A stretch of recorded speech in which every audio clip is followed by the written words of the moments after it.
Hello, everybody. I guess we're on.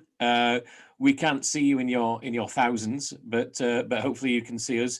My name is Pete Brown, and I'm here with my friend Susanna Forbes. Hi there, lovely. Hi Pete, how you doing? I'm very good. How are you? You're in your cidery at the moment. Yeah, I am. The guys have gone home, so there's no more banging, but we're here among the barrels, and actually we've got a fermentation just going on just behind. If I move, you will get to see a little bit of, that's damson and Perry pears fermenting away. Fantastic. Yeah. So you're in your place of work. I'm in my place of work in my study in London.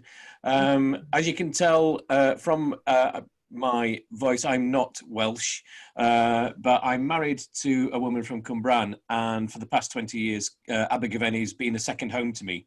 And we've done a lot of festival. I've done the festival most years over the last sort of 15 years or so, doing drinks events, usually in the room above the massively expensive furniture shop at the bottom of town. Just seeing that introduction video has just made me so homesick for Abergavenny. This weekend, of course, we'd normally be there in person, and I'm really missing it. The only other thing I've missed as much this summer is the Green Man Festival, which I usually do my beer and music matching event at. So again, in the same part of the world, really got the blues. So let's see if we can chase those blues away with some fantastic drinks. I think that's a great idea, and I was just thinking a bit more about it as well, because we're relatively near to Abergavenny, i.e. it's an hour and a half, so it's relatively near. We're in North Herefordshire, and we just have to hop across the border. But I think I first went 2 years ago when James and I had a lovely chat with you, Pete. Absolutely, yeah. And what it brings home to us is what Abergavenny means for local foods and local crafts. So yeah, we're kind of missing that, but we'll just have to recreate the atmosphere and the experience here. Absolutely. So, I mean, I was going to be curating a full drink strand at the festival this weekend, and we were in lots of talks about it. We had lots of great ideas of different themes and stuff. But for the purposes of this, it just seemed sensible just to go back to some to celebrate Welsh beers and ciders. Both Susanna and I have written extensively about both beer and cider in the past. And Susanna, you liked it so much that, I mean, you're still right, but you actually went from writing about it to making it. Yeah, that was really not on the cards. I was happily exploring. First of all, it was wine tourism, and that's a bit limited in the UK, but therefore it's fun to find out. So I thought I'll try beer tourism and cider tourism, and luckily, Beer magazine took a punt on me and said yes, and I had no idea what I was getting myself into. I had no idea. I kind of diligently printed out all the lists of all the breweries everywhere, and then kind of thought, So I had great fun in Wales, back then, finding some of the amazing places and meeting some of the great characters. And the same when we got over to the three counties, beer and cider. But it was the cider the cider array and the fruit in Herefordshire that just made us think, blimey, this isn't anywhere else. Let's have a go and see if we can share, because there's great makers here, but until recently, you haven't seen it that much further afield. So we'll talk a bit more about that when we get onto the ciders. But we've got a selection of 5 drinks, which I hope most of you have managed to order the case and have the drinks safely delivered in front of you. We've got 3 beers and 2 ciders, so we're going to alternate and sort of gradually move up in terms of character. So we'll kick off with our first one. And by the way, if you got them in front of you, I'd recommend having a sort of range of different glasses as well. So because you might pour quite a big one, and then we'll suddenly move on to the next drink. So we're starting off with Bedrock Blonde from the Bluestone Brewing Company. And I came across these guys a couple of years ago when I used them in my beer and music matching at Abergavenny. They're in the Preseli Hills in North Pembrokeshire. And the reason I like this beer, this is kind of a golden ale. So when you pour it, it's really quite, the lighting's not great here, but that's really quite pale for a bitter. And so it's a great one to start off with. And there's a bit of a thing going on at the moment. About sort of 10, 15 years ago, golden ales were a really fashionable category in beer. A lot of people are making them because they combine the light, refreshing nature of a lager with the character of an ale, and they were a great kind of crossover to get people into drinking ale as well as lager. And there's not many of them around at the moment, but what's happened is there's a lot of breweries in the UK now launching their craft lagers. And when you say, well, what is it brewed with? Is it brewed with your house ale yeast or a lager yeast? Oh, it's brewed by the house ale yeast. And ale yeast is different from lager yeast. Lager yeast matures more slowly and gives you that crisp, dry finish in a lager. Ale yeast has these fruity notes called esters, and they give you that kind of slightly fruited, rounded character. So if you brew a beer like that and you call it a lager, it's not a lager because it's got that ale yeast characteristic to it. So I really like these guys for brewing this beer with kind of pale lager hops and being honest and calling it an ale, a blonde ale rather than a lager, because that's nothing to be ashamed of. It's a great style. So it's really light. It's got lovely biscuity notes, hasn't it? Yeah, it's got that nice malt aroma. So it's Saaz hops in this. They're kind of like a classic lager hop. So a bit of grassiness, a bit of hay, and just really nicely balanced. It's just a really great refresher. And it's kind of bugs me when people sort of brew a beer like this and go, let's call it a lager, as if being a golden ale is something to be ashamed of. And it's not at all, because that's a damn fine beer that deserves to be celebrated for what it is. Yeah, I really love the sparkle. It gives it a really great texture. Moorish is probably overused, but you do just want another sip. It just encourages. That's it. Yeah, it's a nice one to start off with. It's a really good quencher. And I always use this, when I have used this in beer and music matching, it's been kind of my opener there as well. And I'll match something kind of very light and summery music with it, because it just kind of sets the scene. I always turn to thinking of food, but that's just me. But this strikes me as you could have it with pretty much anything, from like sausage on the barbecue, whether that's veggie or non, all the way through to even a risotto maybe. The texture just beautiful, isn't it? Well, it's got that crispness that cuts through sort of rich creaminess or fattiness. Well done. Which is always what's so great about these kind of light pale beers. Yeah, really. Good to see. I'll be looking out for them. Oh, good. They're on social media. I find excellent. That's the best way for everything. I'm looking at their I'm looking at them on Google at the moment, and we've been talking a lot about. We mentioned already the importance of local suppliers and small local businesses. At the moment, they're temporarily closed, and of course, a lot of breweries and cideries had to close because of COVID.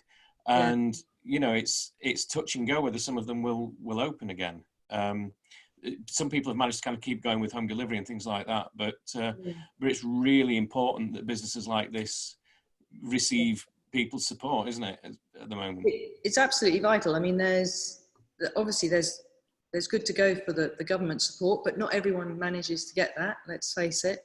I've heard of some great people teaming up so that they can deliver each other's products, and I'm sure that's going on. And I heard just on Farming Today this morning, I have to say I wasn't up at 5:45, it was on playback, but I heard Chris Charters, he heads up the Welsh Cider and Perry Society, but also he's, I think, the CAMRA Welsh director. And I was hearing, and I need to follow up, they're doing some really active things, connecting, brewers with their customers who don't have the normal route. So fair play to them. I think the inventiveness that people have shown has been really, really heartwarming, actually. In doing something like this, we managed to find a supplier who, these beers were chosen from the list that a supplier had, and thankfully they had a really good list. But then to be able to send a package out to everyone who's interested in tasting along with us, and then to start something like this. I hadn't heard of Zoom at the start of March. I had no idea what it. Me neither. It's so funny, isn't it? There was another one mentioned today, and I was like, oh no, I haven't heard of that one. Let's Zoom now seems my friend. Yes. And I'm finding a lot of brewers doing product launches on this platform as well. You know, back in the day, we used to get invited to a pub somewhere and people would say, here's our new beer, and they'd stand on a table and talk about it and try and shout over everybody, and then some pizza would come out. And now it's kind of this kind of scenario. This is how new beers are launched now, which is in some ways nice. I mean, there is nothing that beats being able to meet the people and all of that. But when you can't, this at least gives opportunity for people further afield to join in. Absolutely, yeah. I think it's actually been really important to the cider world as well. Definitely. So talking about, let's go on to the cider world then. Shall we? Yes. Yeah. So I'm really, really, really pleased. I'm going to be opening my Apple County Cider Co. Blakeney Red Perry now. Lovely little fizz there. So actually, you know Ben Culpin as well, don't you? I'll just show the little here. He's got an absolutely wonderful palate. He's a real supporter of local fruit, and also actually the last time I think I saw him was at Abergavenny. I think he's probably a regular. I think he's there most years, yeah. Yeah, and that's great because you get to kind of try all the range. Well, you and I are both fans of different other ciders that we've tried in the past. I particularly like the blackcurrant one. This one is new. This is his new Blakeney Red. I think it's been out a little while, but it's his first Blakeney Red, I should say. So a lovely, relatively small Perry pear. It's not the smallest, but it is about that size. And I don't know how many of our audience have actually picked Perry pears. I know you have, Pete. It can take a while, can't it? Yes. You have to get them just right, because otherwise they've over-ripened. And actually Blakeney Red is one of the more forgiving ones, but it's still hard to get sufficient quantity at the right time. So let's have a taste. Let's see what we all think of this one. I mean, I think it's got a lovely sort of warm cooked pear nose.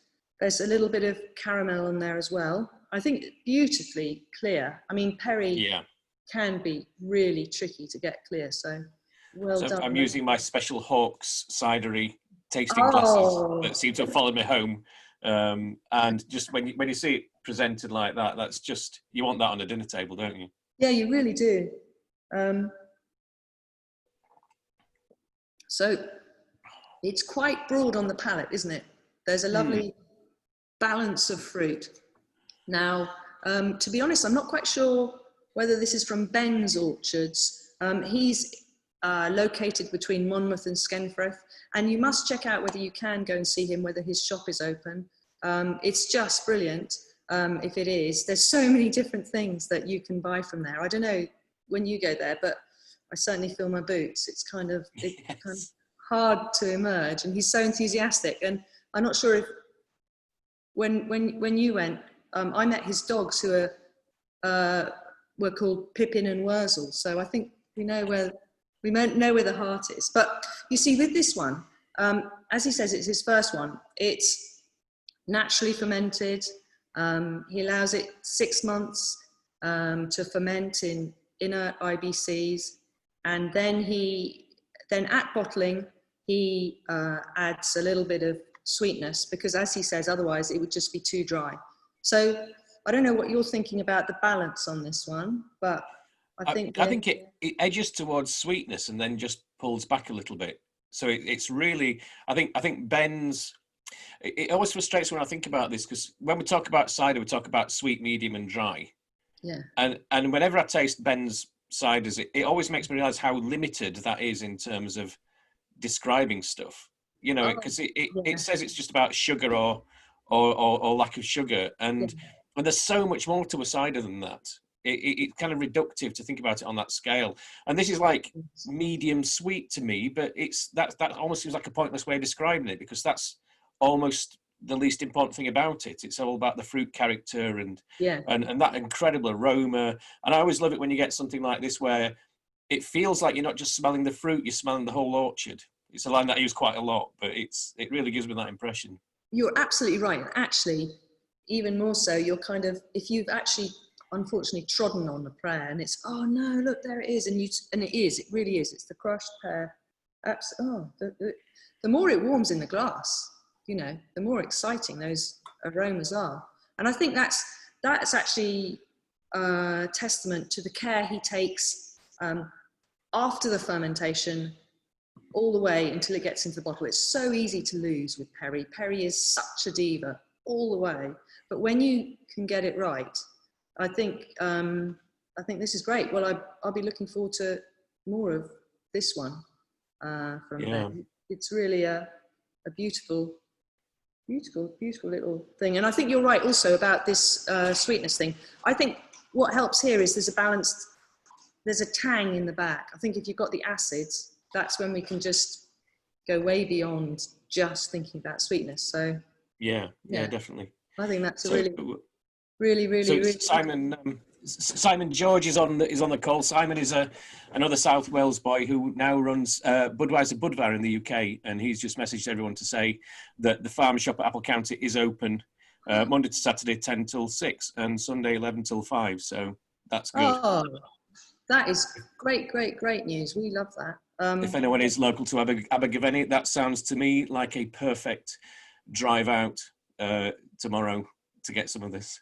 Yeah. And normally when I have a taste, I can't resist using his Dabinet, which is just one of the best drinks that I've ever had. Well, he did tell me also he's got 2 new drinks. So new Dabinet medium. So you're going to have to play that one as well.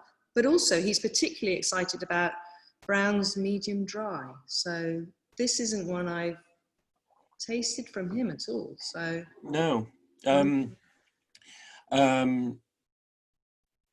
I've completely blanked on the name of the cider maker. Never mind. Well, oh God. I never mind. Also Dunkertons. So yeah, Dunkertons do a very good Browns one, don't they? They do. That's true, and that's very interesting because yes, they're now in Cheltenham with a really fancy tasting room, which is really fun. But also, they began in Pembridge, much nearer the border. So I think it's this Marches territory. It's great for apples and pears. So yeah, I did want to come back to that because it's we want to promote Welsh beers and ciders because it's the Abergavenny Festival, but terroir doesn't recognise human borders, does it? And you talk about the 3 counties, and for me, Monmouthshire is the 4th county in the 3 counties. Yeah. It's kind of, you've got that similar terroir, you've got kind of shade from the Black Mountains, you've got the soil. It feels like it's a really special area for cider and perry making, isn't it? Oh, I think you're absolutely right. And he's called himself Apple County Cider Co. because Monmouthshire has dubbed itself, the Apple County. And I think also, actually, all these hills and the slopes, they're so important. I mean, that's what I remember about traveling to Ben's. You go across a sort of avenue, and then you've got this amazing view over a beautiful slope, and that's got to be brilliant for the trees. So helping reduce any disease burden. So you can see how such a rich scene exists in Wales and respect. So it's great that we have a chance to kind of try. Absolutely. And do you want to talk about a little bit about the difference between perry and pear cider, just in case anyone's not familiar? Yeah, absolutely, love to. Perry pears, the big difference between perry pears and dessert pears, and it's almost even more distinctive than between cider apples or some cider apples and dessert apples, is that perry pears have this incredible astringency. In my mind, astringency is that if you've ever bought star fruit and cut it open and had a bite of star fruit, it's that real drying tingle around your mouth. So perry pears to different extent have that, and so you really are not going to eat them for pleasure. You might really enjoy, they're as varied as apples. You can have some with really green notes of lime and gooseberry and things like that, or you can have a really much more yellow fruited pear like blatantly red, but it really is perfect for making perry. I don't really think you even use them in cooking at all. Whereas dessert pears, we're much fresher. It's the acids, it's the sweetness. So they make a completely different drink, which is why it's very relevant to call it pear cider. I think also there's another thing in some countries where you have cider and then you add in pear juice, and that's what they call pear cider. So they both have their place, but perry is the one that's rare. I mean, it really is rare.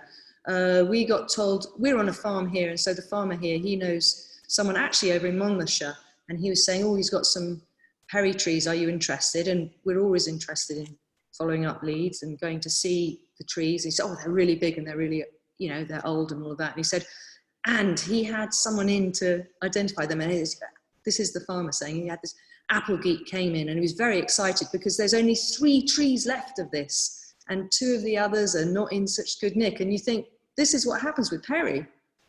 If we don't ask for perry, ask for real perry, and then create that demand, then these trees will not survive. And that would be such a shame.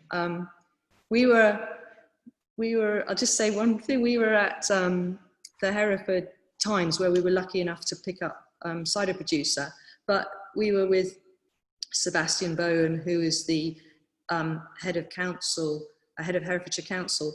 And when he opened Ciderlands, at the end of his rousing toast to the banquet with 100 of the great and the good, he was saying, drink more perry.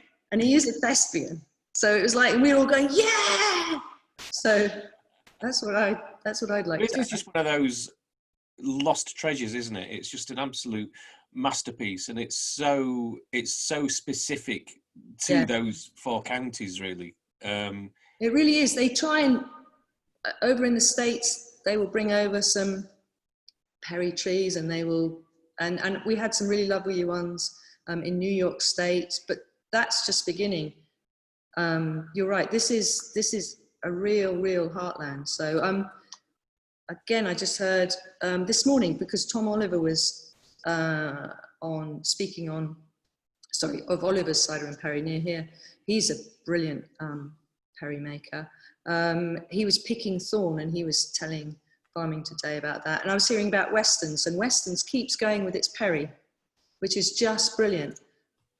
And I think it picks maybe 500 tons. I might have got that wrong, but you know, that seems a huge amount to us here, you know, but that's minute compared to their cider. So we must go for it. Sorry, I'm definitely. No, this is what perry does, and it makes you rhapsodise. But I was in when Bill Bradshaw and I were writing World's Best Cider, which I believe is currently propping up your laptop. We visited Washington State, and there's a lot of planting going on out there of traditional cider apple varieties and perry pear varieties. And we were traveling for a few days with my friend Jenny, who works in food and drink over there, but she's in a cidery now, and she's a super taster. She's a really high, gifted taster, and she bit into a perry pear for the first time in her life, and said, it's like being punched in the face with a carpet, but in a really awesome way. That is it. All your senses are assaulted, but you still want to have another sip. It's absolutely. I can feel the sort of astringency just kind of starting to build up a little bit.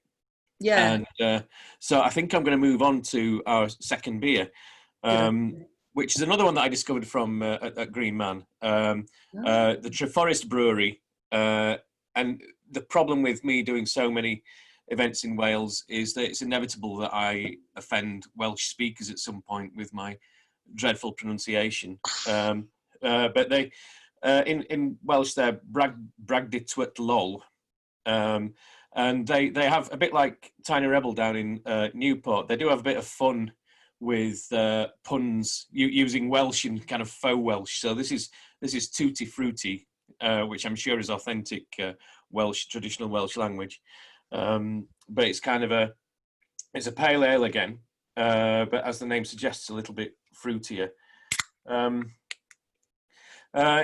It's probably worth saying a little bit about cans, because craft beer at the moment tends to be kind of taking any sacred cow in the beer world and turning it on its head.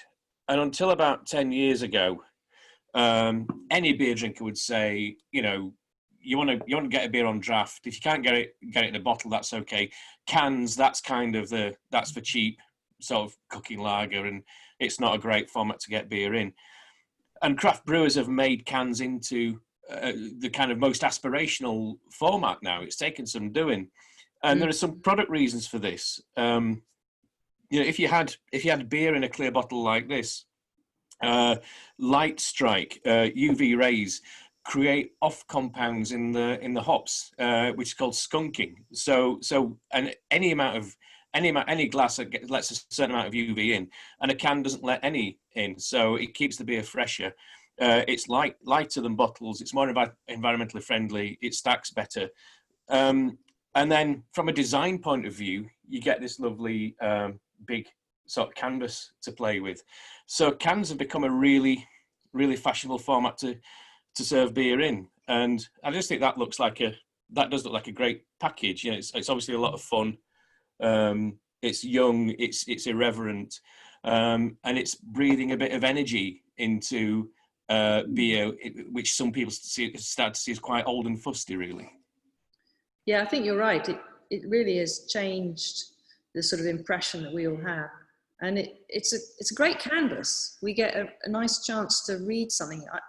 I love to find what's in a beer, particularly, you know, if I can't go meet the brewer, as it were, and we've got some fine hops in there. We're also on a hop farm, which is kind of very fun. Ooh, wow. That fruitier, yeah, you can see where they get the name from. Yes, I really can. That's the fun bit. This is my first encounter. That is a bit like those old fruit salad chews that you used to get, isn't it? Yes, that's definitely my age range. You know, my first Saturday job, working on the pick and mix in Woolies. Fantastic. So many people who've gone on to great things have started there as their first job. The thing, as far as I can tell, just looking at this, the fascinating thing about hops in beer is the incredible diversity of aromas and flavors they impart. As far as I know, they haven't added any fruit essence or syrup to this beer. All that fruity character is coming from the hops, and it's just choosing the right variety of hops that have those fruity characteristics to them, which is extraordinary. It is, and it's purely 4%.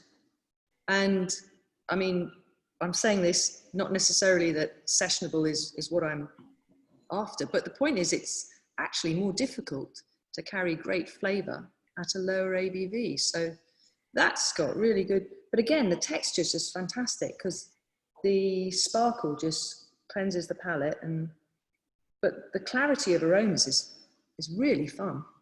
It really is, isn't it? Mm. And I did a book a few years ago about the ingredients of beer, and I kind of thought I knew quite a bit, and then I dug into it and realised that most of what I thought I knew was wrong.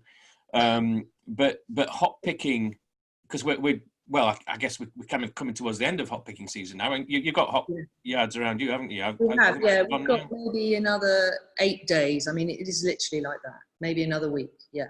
Yeah, but it's a privilege to go picking hops. Yeah. Because the amount of aroma compounds they have is just phenomenal. And like apple terroir, you know, depending on where you grow the hops, they're going to smell of different things based on the soil and the climate and how much sunlight they get. It's an incredible plant. Isn't it just? I vividly remember the first time I rubbed the hops, and actually, you know, it was literally because of this commission from Camera. So, you know, thank you guys but it's incredible. Once you've held some hops, there's no way back. It's after that's it. It's a life-changing thing. Yeah, it really is. When I was writing Miracle Brew, when I was writing Miracle Brew, I was reflecting on the fact that I know quite a few craft brewers who've had tattoos of their favourite hops. Oh, And Stuart Ross at Magic Rock a few years ago showed me a hop tattoo on his wrist. really?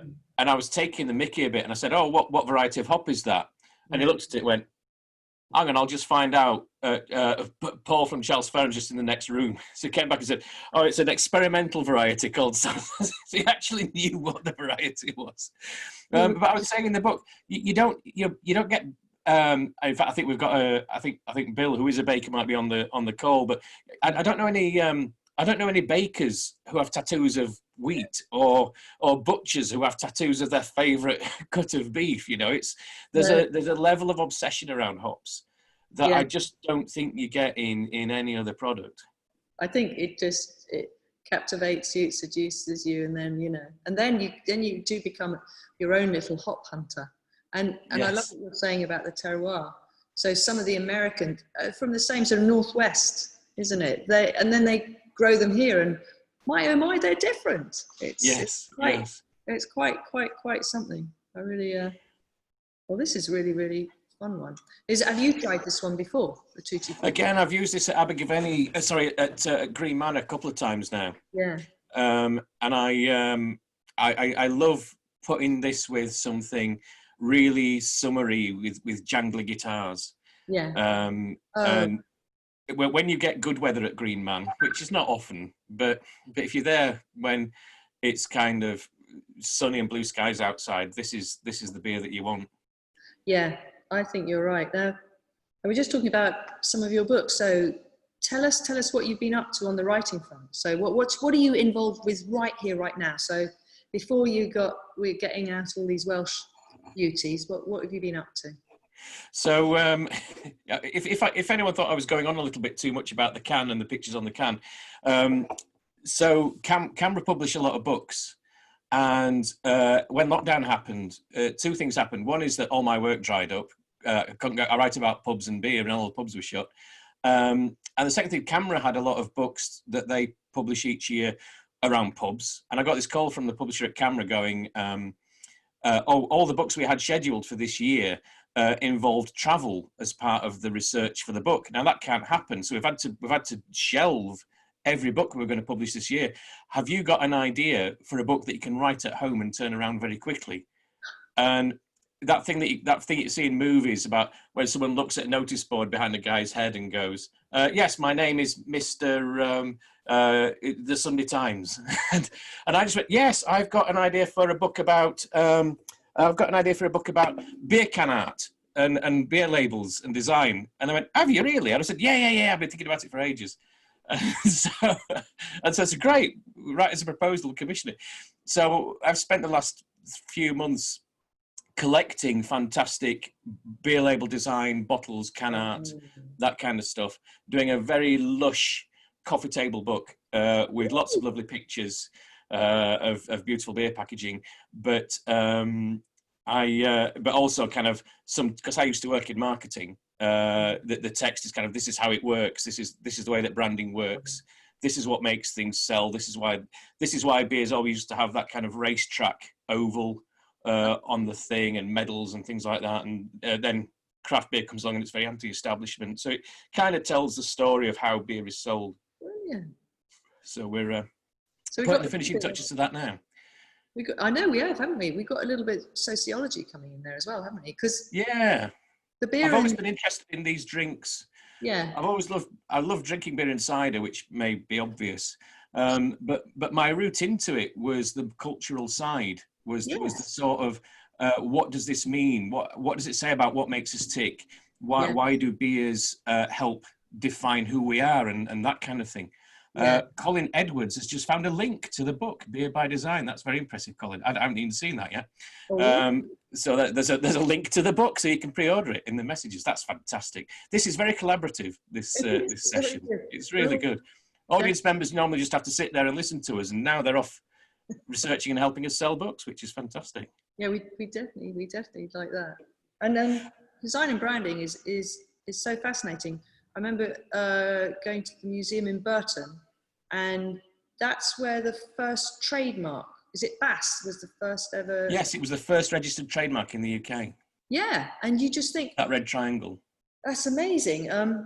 But it is the culture and the community that's equally important. It's also the same with cider. I think that's what completely got me fascinated. I mean, you'll know the thing, when you do get a chance to travel and go, even if, you know, you're being a drinks journalist and you're going to find the drinks, forget the drinks, it's the people. Totally. So fascinating. And that's what, you know, this kind of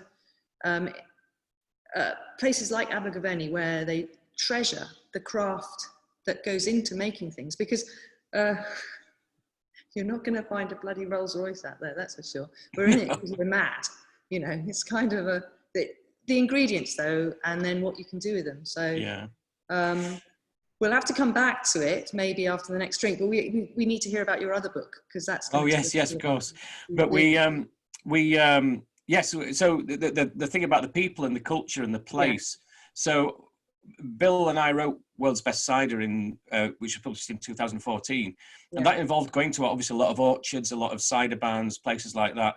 And after the book was, I love writing books across a broad area like I do, but once a book's done and dusted, there's almost kind of grieving process for it, because you no longer have an excuse to think about that stuff all the time like you do when you're writing the book. And I found myself missing orchards and the places that they're in and the people who work in them. In fact, so much that I came up with this idea to write a book about apples, just so I could go back and spend more time in orchards, because I was missing it so much. And seriously, I mean, that book is, in some ways, is the best book I've ever written, but it was purely so I could spend more time around this incredible culture and these incredible people. It comes all the way through, and you're absolutely right to mention the orchards. I mean, some of the orchardists are just incredible, and they're like here, many of them are the unsung heroes. I mean, you and I are both lucky enough to know Dragon Orchard, and that's such an amazing place, and that comes through with everything that Norman and Annie produce. It's just a wonderful place. Their spirit comes through, but there's lots of pockets all around here. And yeah, you did that book, even though I think, am I right, you're allergic to flipping apples? I found that out on the first day of research for the book.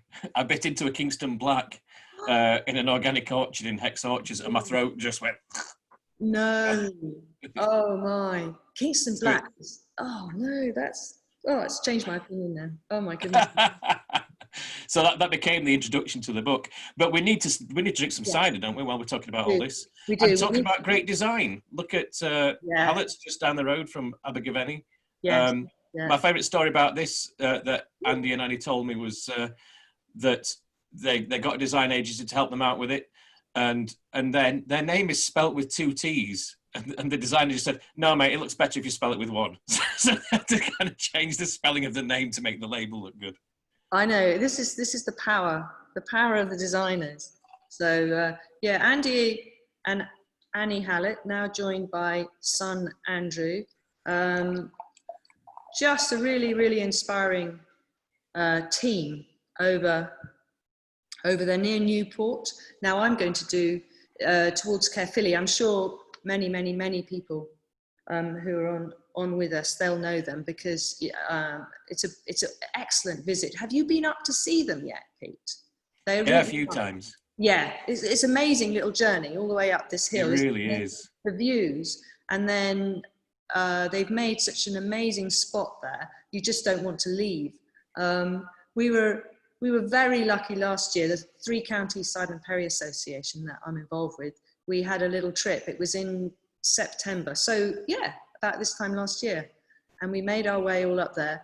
Andy is absolutely, he is an engineer. You can't say he's a former engineer. He is an engineer. So if he has an idea or if he wants to solve something, the rest of us have to go and look up the internet for 5 years and get clever people in Germany or whatever, or, you know, renovate something that's going to take us years to do as well. But Andy can just create it. So he was so generous. He took us all around the cidery and showed us everything and how it all works. And then you'd have loved this bit. There was an amazing table with an array of Welsh cheeses.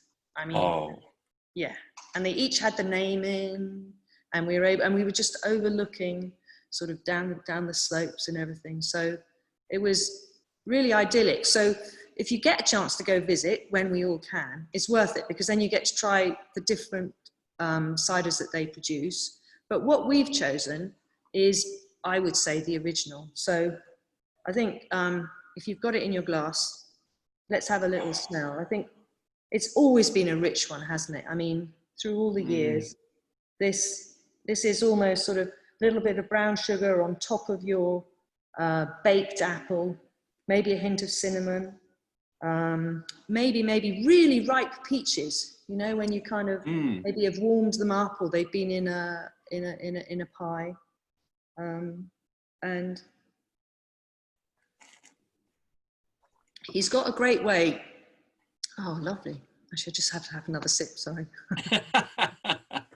I always think you need 2 sips of anything, whether you're tasting or whatever, but because the first sip just acclimatizes the palate, and then the second sip you get a real indication. You know, we both do a lot of judging in competitions for beer and cider.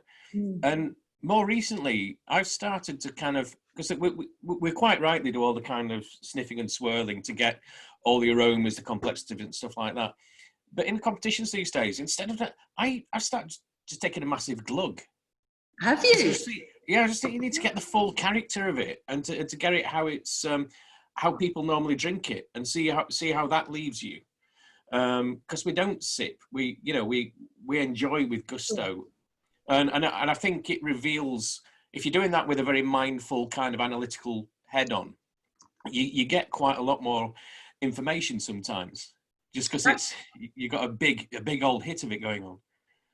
That's really a great idea. I love that, because, as you say, we're going to hit all the different taste receptors, aren't we? And I think you're absolutely right.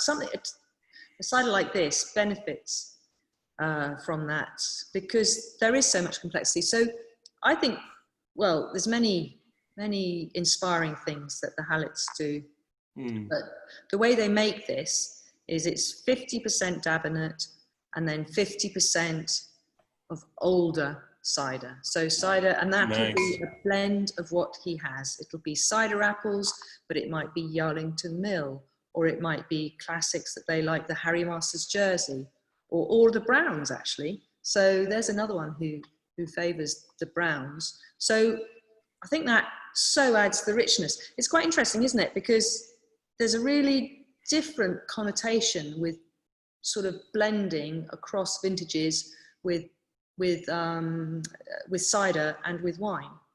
With wine, setting aside your champagne and your sparkling wines, with wine, it's not seen as a sign of quality, whereas cider is completely different, and that's because of the characteristics of the cider apples. If they've got tannins, or if they've got acids, then they're going to last, and they're going to evolve, and they're going to be interesting. So I think that's what this one is showing very well. But that gets you back to that craft point, doesn't it? Where, like with a whiskey, when you've got different ciders with, it's a bit Goldilocks, isn't it? You got, this one's very sharp, this one's very sweet, this one's very dry, and the skill of making a good cider out of all that is someone there going, okay, if I do 3 parts of this to 1 part of that and 2 parts of that, that's the right blend. That's the best cider that anyone can make with these apples. And the kind of skill in that is extraordinary. It really is. It's like having a mental memory map. I kind of liken it. I was likening it to a parfumier's art because, I'm not sure how you say that, but I once went to Grasse in south of France. We went round a parfumier, and you saw this, it was a bit like a sort of space age room with lots of different vials of loads of different scents, and you're kind of extracting them. And in a way, that's what a cider maker's doing, but they're also doing it across time. So it might be you want some foxwhelp for a little bit of zest, but will it be from this year or last year? So it's a real art there. I've just remembered, you know what? So the Hallets have renovated the buildings where they're in. It's beautiful local stone, and you can see, if they weren't architects, I think they should be, amazing, beautiful windows. They've just finished the bunkhouse, so we're going to be Fantastic. able to go and stay. I think there's already a farmhouse that you can, rent out, but they're pretty much on these biking trails. Although, God, I couldn't bike up there. I think I'd leave the bike at the bottom. I'd walk up and then have a drink. But the bunkhouse is now available. I would love in theory, because when I'm finishing a book, I like to retreat to an isolated place for a week and just finish a book. In theory, that sounds perfect to go and finish my next book. It's just that Yes. if Andy's anywhere if Andy Hallett's anywhere in the region, I'm not going to get any writing done. I'm just going to end up drinking with him for a week. So I might just have to go and do that. Well, I think that would be very inspiring. Yes. In many ways. Did you get to try their new bottled one? I'm not sure if it came out late last year or early this year. Deviation. Oh, that is a classic. That's just incredible, isn't it? Yeah, really. That's a game changer. I know. I think we should really encourage them to do that one again, don't you? Definitely. Yeah. Definitely. I mean, beautiful bottle, and just the whole thing was amazing, and so much care and attention. I think that kind of illustrates how you can have just a variety.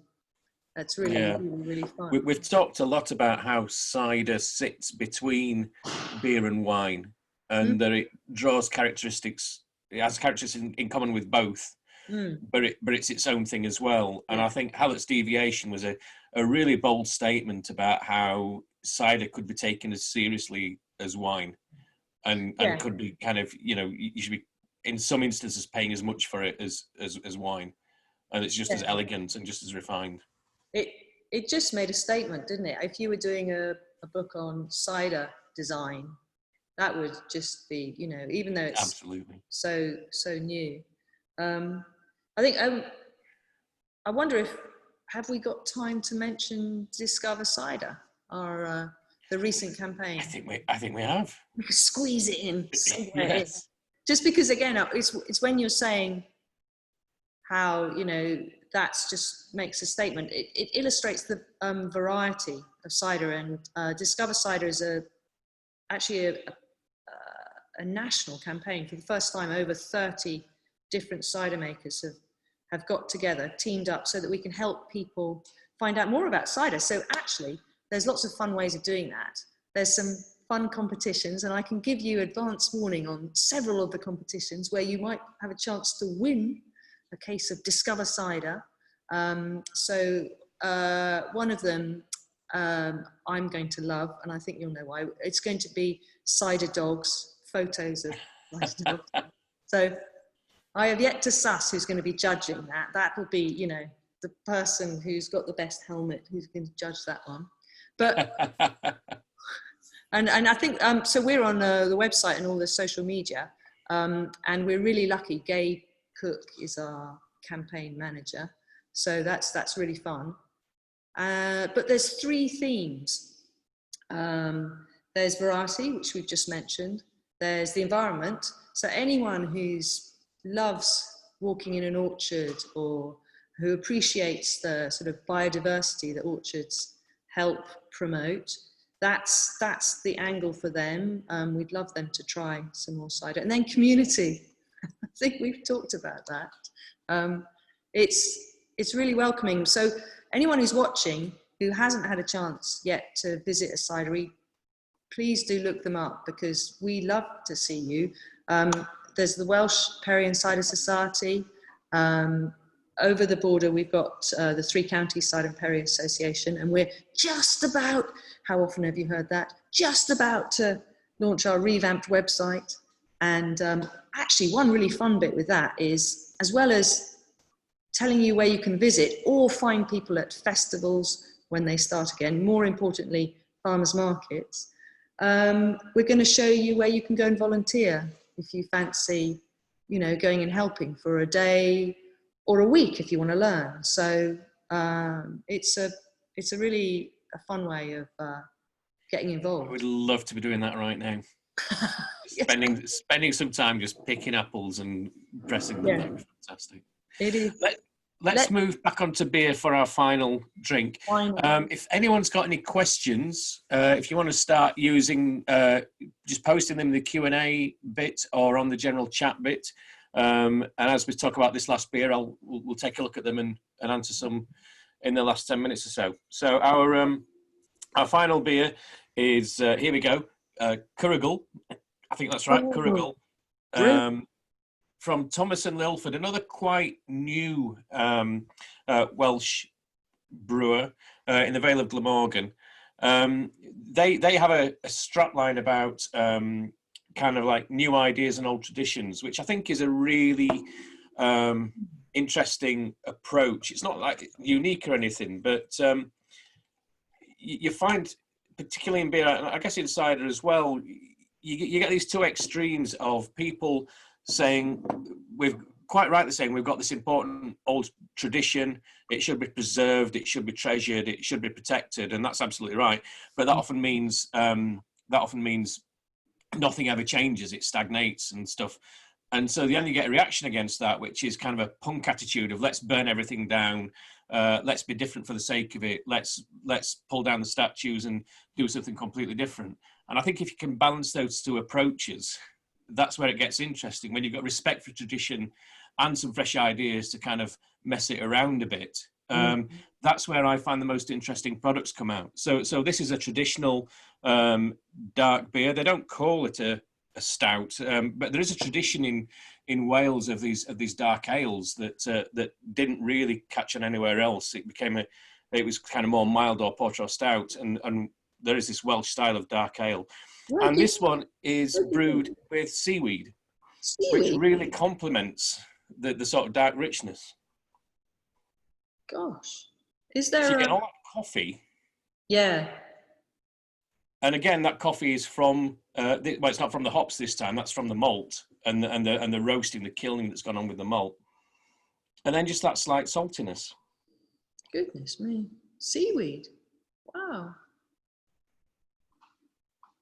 Gosh. And it just lifts it a little bit. It just gives it that extra dimension, a little bit of snap and zing that you wouldn't normally expect to get in a stout or a porter.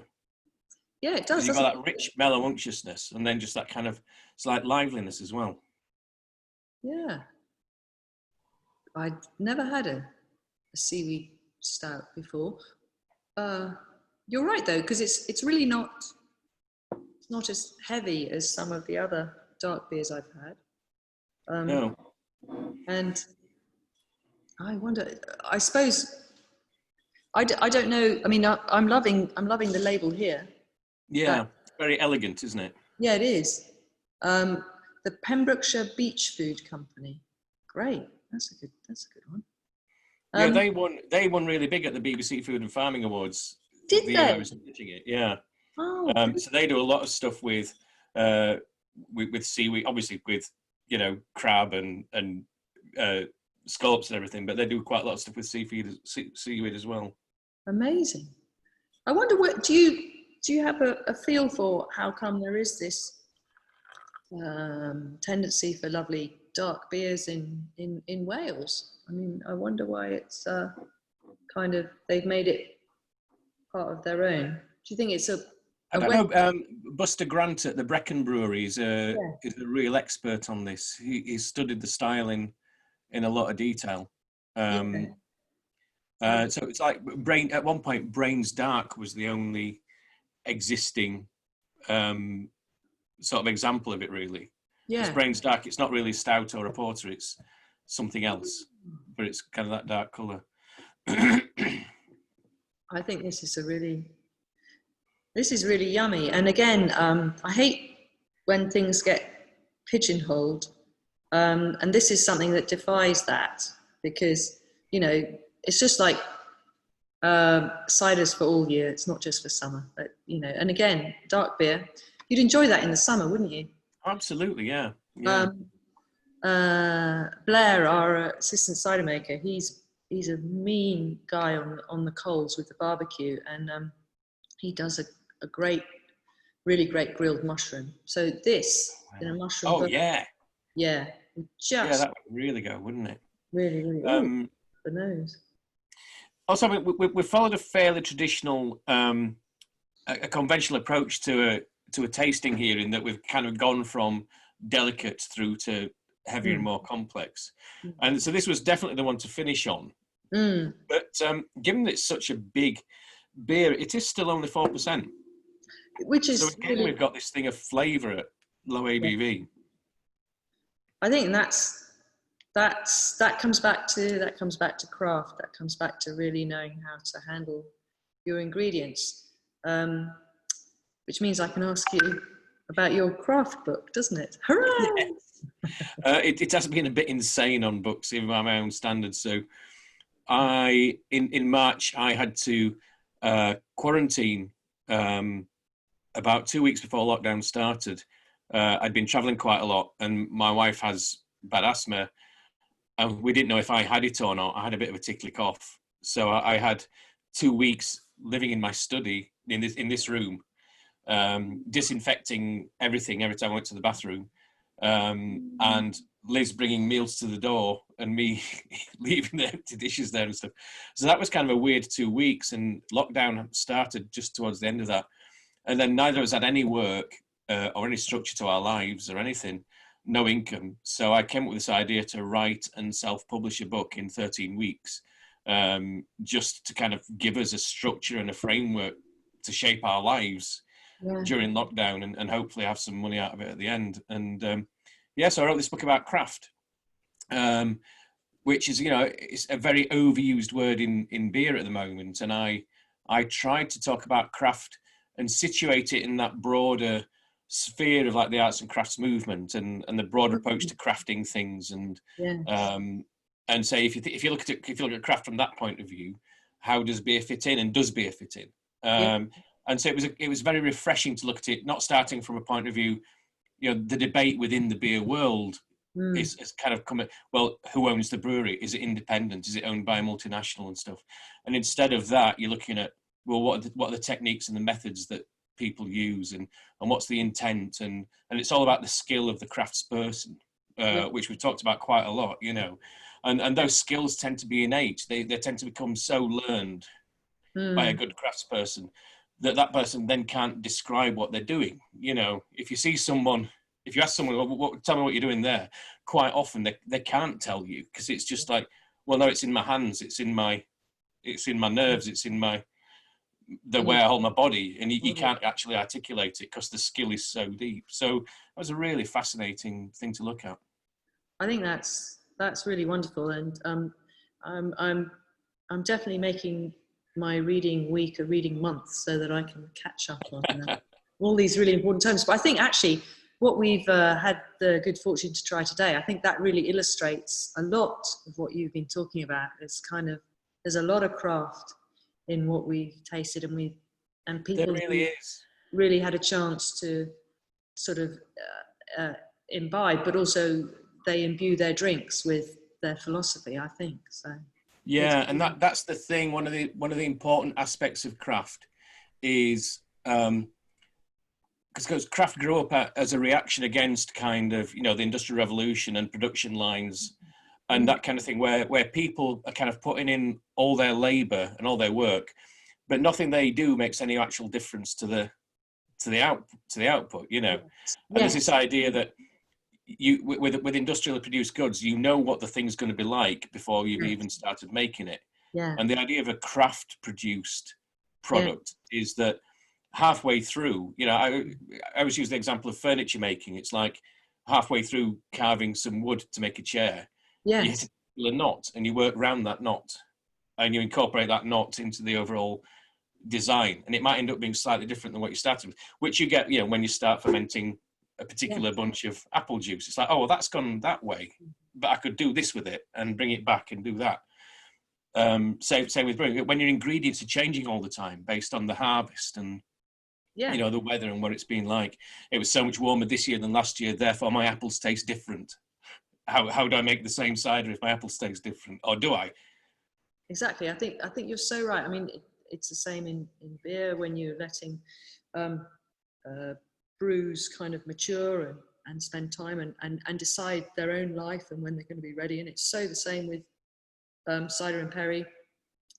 I mean, nature is so in charge of us, particularly with Perry pears. We had no idea that we were going to be pressing Perry 10 days ago, but they arrived and we had to. So, but when you get a chance to work with the fruit that comes in and people who bring you fruit in good quality, then you're really lucky. And then when we get a chance to share it, like with people on this call, that's the best opportunity. As a maker, that's all we want. We want to be able to share. So it's been a real treat. So I wanted to say thank you to you, to Abergavenny, for inviting me.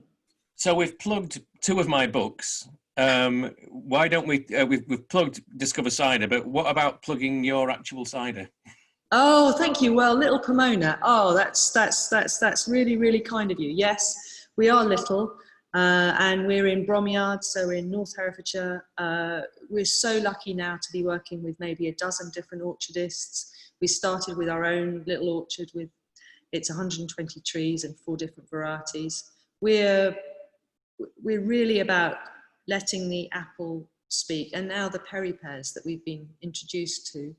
It's very low intervention. We do have, as you can see, barrels. We're so excited about this barrel maturation program. Some things get fermented in barrels as well. So we spoke about Kingston Black earlier on, didn't we? About your maybe this one will be a different one. So this is our latest release, and it's in the tasting room, Kingston Black, and it fermented in a white Burgundy barrel, and there was just 1 barrel's worth of it. So we're a combination of small batch and slightly larger batches, which is table cider. So, but we love to share. We have a tasting room. That's been the most important thing for us this year. Tasting room eventually opened in August. So do come and see us if you can. Thank you. Fantastic. Well, there's we've obviously stunned everyone into silence. Oh, they've finished all their drinks and passed out because we don't have any questions. I think one thing we were talking about just before the call, and that we have touched on, is that at this time, it's so important to buy from small, independent, local producers.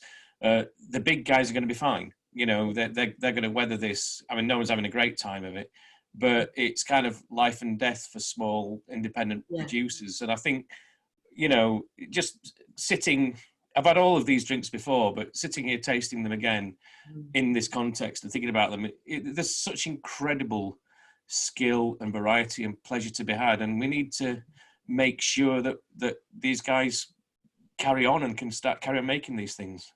I so agree, Pete. And I've got this sort of new mantra, which is, please, everyone, go and ask for good cider, I would say, but good beer as well. And if you're in somewhere where the selection isn't so good, just ask for something more. We're so polite in this country. If they don't have it, we say, oh well, and then we go and, you know, but if we keep asking, then they'll see that there's consumer pressure. We've found that with the people who come and see us, people who've never tried cider, people who don't think they like cider, people who only like medium or sweet. You give them something, you know, made from really great quality, and they like it. And it's so important with breweries as well. There's so much part of the fabric too. So good on Abergavenny for continuing to champion. Absolutely. We've got a final question from Simon George for both of us. Why is Wales so successful at producing these excellent beers and ciders? Character, doggedness, but yes. Great palates as well. I mean, I'm going to talk from the cider producers. The people I know, they go and taste the apples, and they're alive with their senses, become alive with what the possibilities are, and they want to champion what the fruit is. There's some great Welsh cider varieties. There's probably Perry pear varieties there as well that I don't know about, and so it's pride as well, and then follow through. So I would add to that there's an attitude of there's an attitude towards taking food and drink very seriously and being passionate about it. That's not poserish. You know, in London, it's about doing things for this. I'm being far too sweeping and dismissive here, but you know, it's very much here. It's all about what's trendy, and I think in Wales, it's much more about what's good. Yeah, I think, and that's so the same about over in Herefordshire and probably, you know, the other three counties as well. There's good stuff here. We might not have chatted about it before, but it's there. So actually, yeah, let's share it. Definitely. We should finish, but Martin's just asked a question. Is there only a certain area that Perry pears come from? It's not really that, but they have tended to be around May Hill, which is on the Gloucestershire, Herefordshire border. There really must be, I mean, people probably know better than me, there must be a real terroir thing there. There's certainly a sort of legend thing there, but you have to, the legend says you have to be within sight of May Hill to make good perry. And hilariously, if we almost stand on our roof and you can see with perfect visibility, we can almost see May Hill. So you know, we're all aspiring to that. There's certainly something around here, but as I say, I've tasted some really good perry in America too. But it's predominantly around these counties, isn't it, Pete? It really is. It really is. You can get it elsewhere. Yeah. But if you're here, you're in the best place in the world for it. So yeah, we're lucky for that. That's for sure. Right, we should probably wrap up there. I don't know, mate, I've really enjoyed this. I've really enjoyed doing it this way. I would love to see an audience sitting there in the expensive furniture shop, but this was really nice. Yeah, very, very, very nice. Can we do a bit of a wassail? You know, just because there's cheers, there's wassail, but okay. So going back to lead us through it. So what shall we do? Shall we? If anyone's got any hallets left, shall we? Yeah, let's go for a bit of hallets. So let's do the traditional wassail, which is just good health, and then almost here's to the next time. I think. Yeah, definitely. Thank you very much. Thanks, guys. Wassail. Wassail.